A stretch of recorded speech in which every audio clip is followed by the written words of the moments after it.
Sony dropped a trailer for Morbius with some serious potential for Marvel Cinematic Universe connections, but what does it all really mean?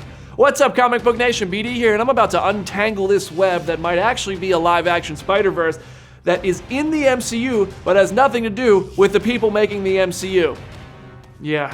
By now, you've seen the Morbius trailer, and you know a picture of Spider-Man was on the wall labeled as a murderer, seemingly tying it to the post-credits scene of Spider-Man Far From Home, where Peter Parker was framed as the villainous killer of Mysterio. You also know that this Spider-Man suit is from Sam Raimi's Spider-Man movies, where he is played by Tobey Maguire, but it is the suit as it appeared in the PS4 video game.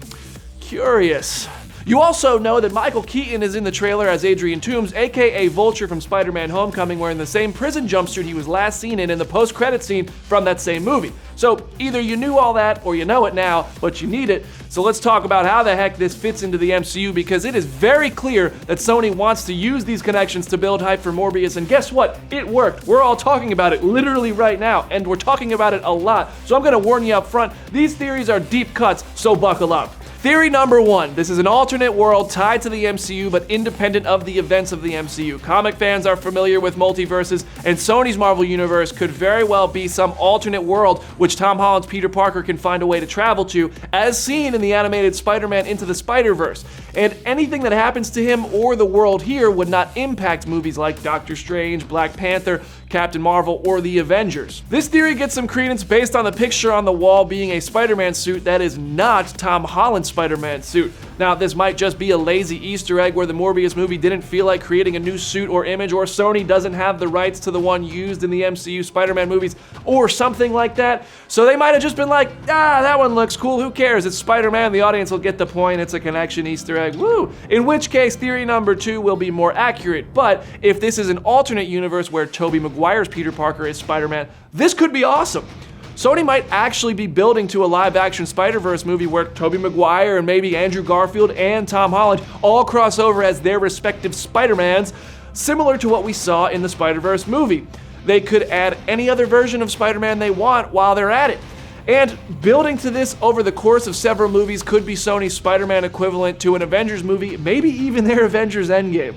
This would mean that Adrian Toomes from this trailer is an alternate Toomes, because this is an alternate universe, and while he might have some similarities, he is ultimately a different character. In alternate universes, things can be very different. Tony Stark might even be alive in this world or never existed at all, although Sony would not legally be allowed to reference him or the Iron Man name without Disney's permission.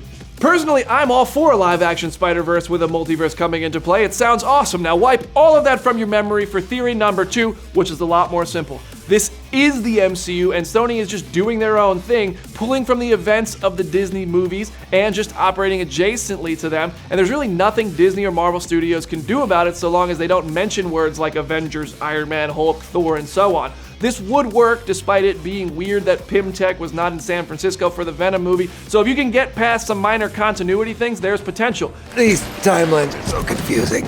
In Marvel Comics, Spider-Man and his villains like the Sinister Six, which this all seems to be building towards, have their events in New York City, and the rest of the Avengers are often completely unbothered. So Spidey could totally have his feuds in Sony Marvel movies in NYC or other cities, and the MCU can just go on without mentioning them. It's not perfect, but it could be cool. Which theory do you like better? Do you want to see the multiverse become a factor to give us a live-action Spider-Verse, bringing back the actors who played Spider-Man in the past? Or do you want to see these Sony Spider-Man movies operating with loose connections to the MCU, but in the same universe? Share your thoughts and theories in the comments section, or send them my way on Instagram @BrandonDavisBD, and head over to Comicbook.com/Marvel for more. I'm BD. I'll see you there.